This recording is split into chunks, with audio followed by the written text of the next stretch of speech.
Peace, y'all, and welcome back. Welcome back. Welcome back. Welcome back to the channel of the Moon's Prophet. It's been a minute since we've been here in this space together, and everything has changed since then. I'm sure y'all know what I mean when I say that everything has changed since then. In the very last video I gave y'all, I was talking about the Saturn-Neptune conjunction in the very first degree of Aries. That was like 2 months ago. And yeah, the image that just kept coming to mind as I was meditating on that grand conjunction, that once in a century, once in a millennium conjunction, was the image of a big wave coming in. A big wave that would create a big flood that would wash old structures away. So yeah, in that video I told y'all a story about a big wave becoming a big flood, and yeah, in truth it was my most experimental video to date. If this is not ringing a bell, please go check it out. Go check it out, because yes, indeed, a big wave did come in, from the personal to the collective, from the personal to the global. A big wave came in. Yeah, and let me just share a little bit about what that looked like in my personal life, because I'm sure that if y'all reflect on your personal lives since February 20th, when that conjunction took place, you'll see that indeed one or two structures were washed away. For me, that happened very literally and directly, and it happened in the area of my life that corresponds to the placement of Saturn in my natal chart. So in my natal chart, Saturn is in the second house.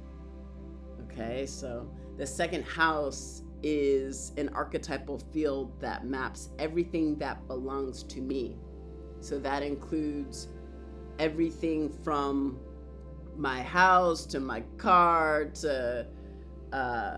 to my job, to career, to anything material that can belong to me, all the way to my inner authority and my self-worth and my sense of self-esteem, my connection with myself as an eternal being. So the second house maps all of that, because all of those things are ours. They belong to us, right? And indeed, indeed, since February 20th, the date of the big wave, since then, I have released a major second house structure of my life. I released a professional relationship that has been a big part of my life for the last 7 years. 7 years. So for the past 7 years, I have been in this professional relationship that has resourced me amply,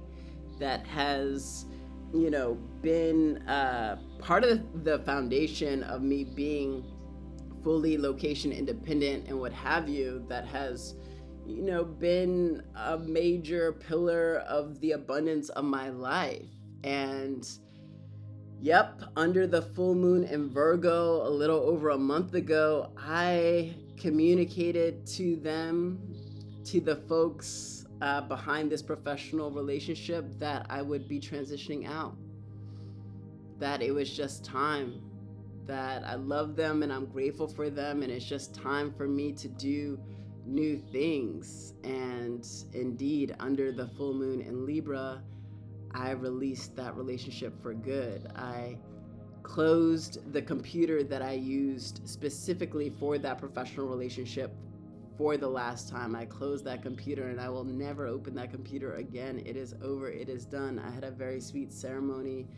And yeah, now that structure is gone from my life, and I am subsequently liberated from that structure. So that's just one example of how a great wave came in and recontoured the terrain of my life. And if y'all reflect on your own lives, I bet you'll be able to identify one or two structures that correspond to the placement of Saturn in your natal chart that were washed away. So I invite y'all to do that. But yes, indeed, from the personal to the global, a great wave came in, and the evidence is all around us. Just look around. Everything is changing. Structures that once held authority no longer possess legitimacy. They are crumbling. Imperial powers are crumbling. The veil is lifting. Everything is changing. And y'all want to know something else? Before the image of a big wave arrived, another image came to me. This was back in January as I was meditating on Neptune entering Aries.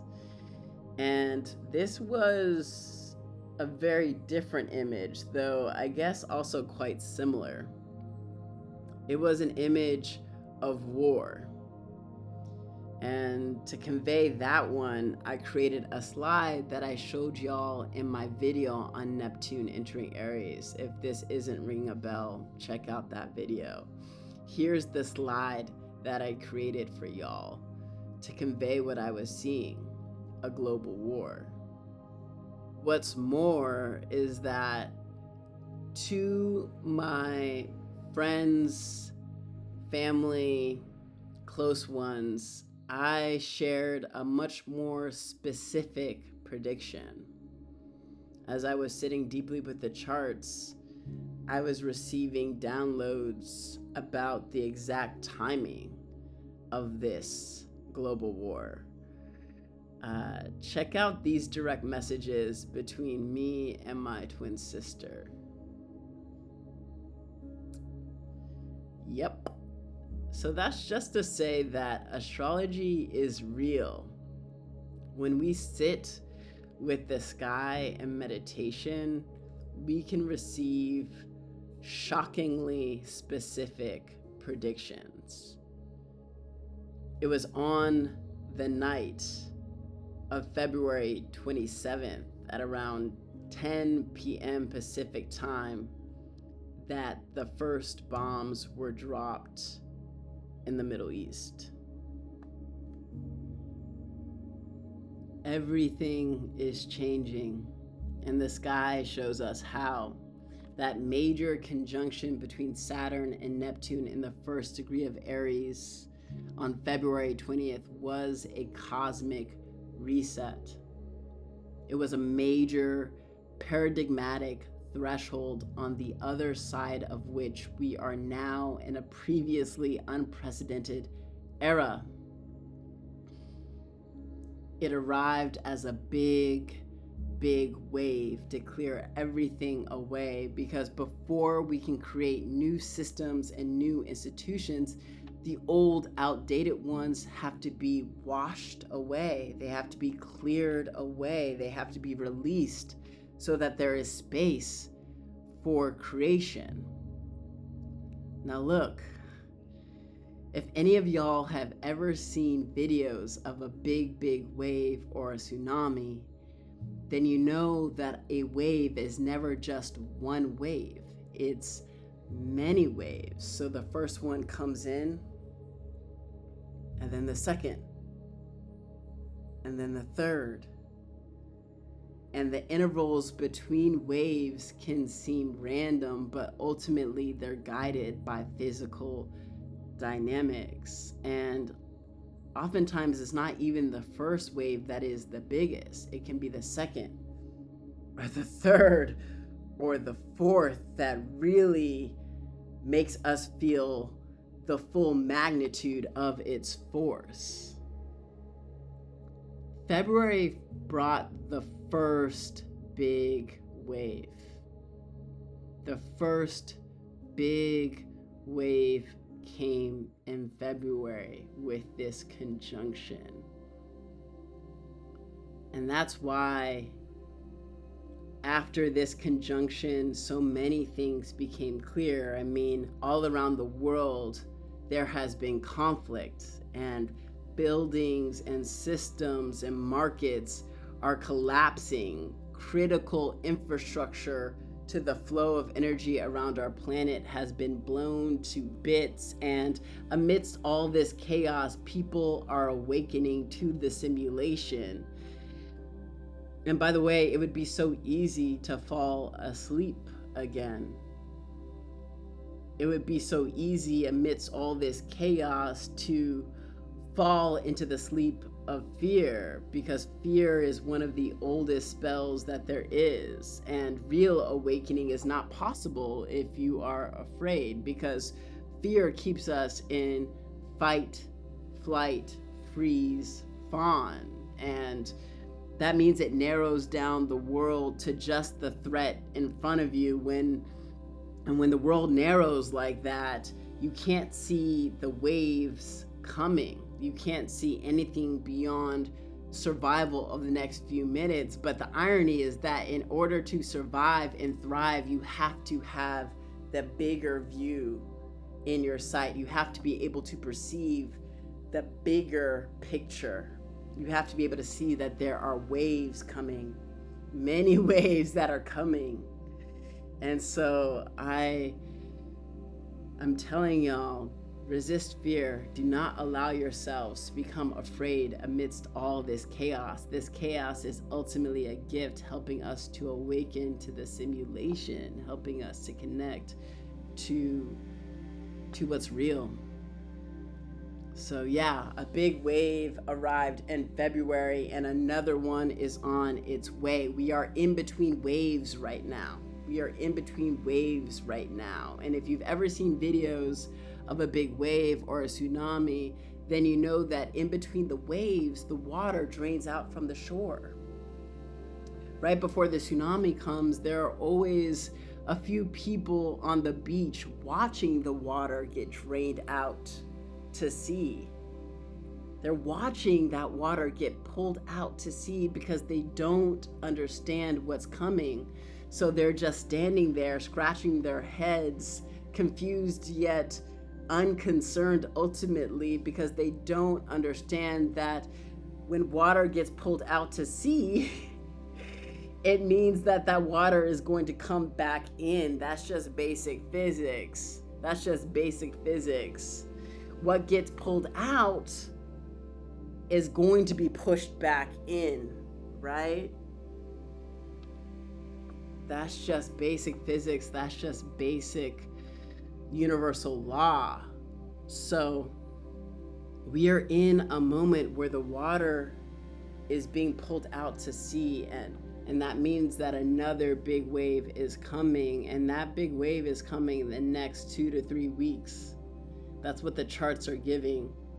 It's coming the next 2 to 3 weeks, and one of the major inflection points is going to be Uranus entering Gemini at the end of this month. I'll share more about that later. Just want to give y'all that little milestone there, that we are in a moment between big waves, which means that we're in a moment between big resets, and there will be wave after wave after wave of transformation, clearing away the old dead things. Now, the truth is that if you surrender to the waves, you can surf them. If you surrender to the waves, you can surf them. And it's easier to surrender when you understand what's happening. Astrology offers us a map to what's happening. It helps us to know what time it really is. Here on this channel, we'll follow the sky closely to predict when these waves will arrive. So stay close. More predictions are on the way. I send y'all courage, compassion, and clarity. Until next time.